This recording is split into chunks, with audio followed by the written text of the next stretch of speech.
بسم الله الرحمن الرحيم. السلام عليكم ورحمة الله تعالى وبركاته.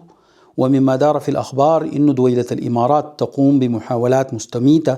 لتدفع عن نفسها التهم المعضدة بأدلة دامغة واللي بتلاحق بها الحكومة السودانية عبر بعثتها في الأمم المتحدة ومجلس الأمن، واللي بيتناقل المواطن السوداني في كل وسائل الإعلام ووسائل التواصل الاجتماعي عن إجرام هذه الدويلة في حق السودان شعبا وأرضا. وجدت الإمارات نفسها أمام مد جارف لا قبل لها به، والدائرة بتضيق عليها كل يوم، فبدأت تحاول أن تنفض عن نفسها هذا العار الذي سيلاحقها أبد الدهر، خاصة أن معظم الدول بدأت تاخذ حذر منها بعد ما كانت زمان بتشتغل في الخفاء ولم يشهر بها أحد. والآن يكاد يكون ما في مواطن أو مسؤول سوداني لم يسخر نفسه ليصبح آلة إعلامية لفتح هذه الدويلة وممارسات الحقيرة، الشيء اللي فاجأ الدويلة نفسها وإعلامها، فنشر الذباب الإلكتروني وغلمانه وقوناته في المنصات المختلفة ليحاولوا تجميل وجهها الدميم القبيح، ولكن هيهات، فكل أصباغ الأكاذيب وبدر الإنكار لن تجدي فتيلة في إنها تجمل قبحكم ودمامتكم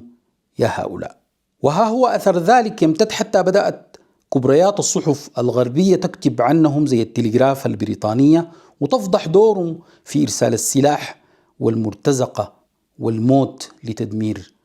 السودان. ومن ضمن محاولاتهم الغبية لنفي هذه التهم عنهم الفعل الأخرق اللي قاموا به قبل أيام في أحد معسكرات النازحين السودانيين في تشاد، مستغلين ممثلة المفوضة السامية لحقوق الإنسان في مدينة أبشة في تشاد اللي قامت بدعوة مجموعة محدودة من اللاجئين السودانيين بعد الاتفاق معهم بالسماح لمجموعة تابعة للسفارة الإماراتية في تشاد، ويقال إنه فيهم السفير الإماراتي نفسه. وزي ما شايفين في الصور علم الدويلة، العلم الإماراتي يظهر في الملابس اللي بيرتدوها. حاولت هذه المجموعة الإماراتية الغبية إنها تدس السم في دسم المساعدات والعون الإنساني، وجاءوا خلصة لهذا المعسكر وباتفاق مسبق مع مفوضية حقوق الإنسان في أبشة حتى يلتقطوا صور لهم مع اللاجئين السودانيين ويسجلوا شوية مقاطع فيديو للاجئين وهم بيشكروهم ويطلعوا منهم برواية تؤكد إنه الإمارات لها دور إنساني وتقوم بمساعدة اللاجئين السودانيين. وده كله عشان تنفي عن نفسها الاتهامات اللي صار يلاحق بها السودان عبر مندوب السودان في الأمم المتحدة والإعلام السوداني الوطني عن الدور القذر اللي بتقوم به في الحرب السودانية اللي أشعلتها طمعا في ثروات السودان. ولأنها كانت باستمرار بتحاول نفي هذه التهم المثبتة عليها، بل وتحاول بطريقة لزجة ومقرفة وماكرة إنها تفرض نفسها كوسيط كمان وتحشر نفسها في أي مفاوضات تخص السودان، زي ما حاولت مؤخرا في مفاوضات جنيف اللي قاطعت الحكومة السودانية لوجود الدويلة كوسيط في هذه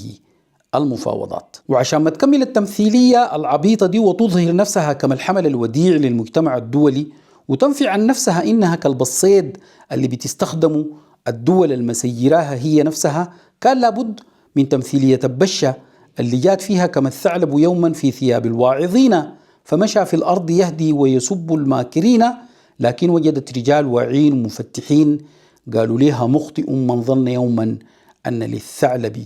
دينا، فتصدى لهم رجال سودانيين نشامة شرفاء لم يذلهم النزوح ولم يقهرهم العوز، فقالوا لهم بكل إباء لا عاوزين منكم مساعدات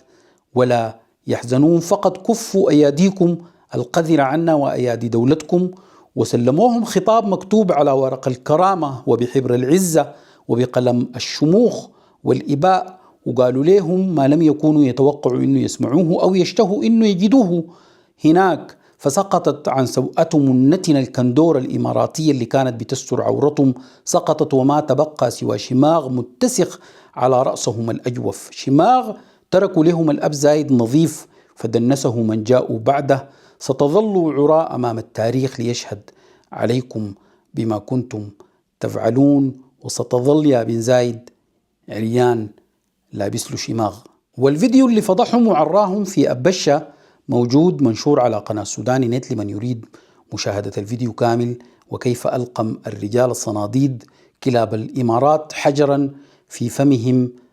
يصعب هضمه وابتلاعه. ولا تزال وتيرة الملاحقات تتصاعد تجاه دويلة الإمارات، وها هو قيس بريطاني عضو في مجلس اللوردات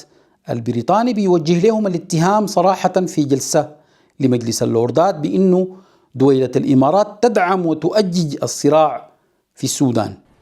The case put by the current Sudanese government is clear. The international community, and especially the UK as penholder of the UN, along with our deep connections with Sudan over decades, must work to stop the flow of arms and money to the RSF, particularly from the United Arab Emirates.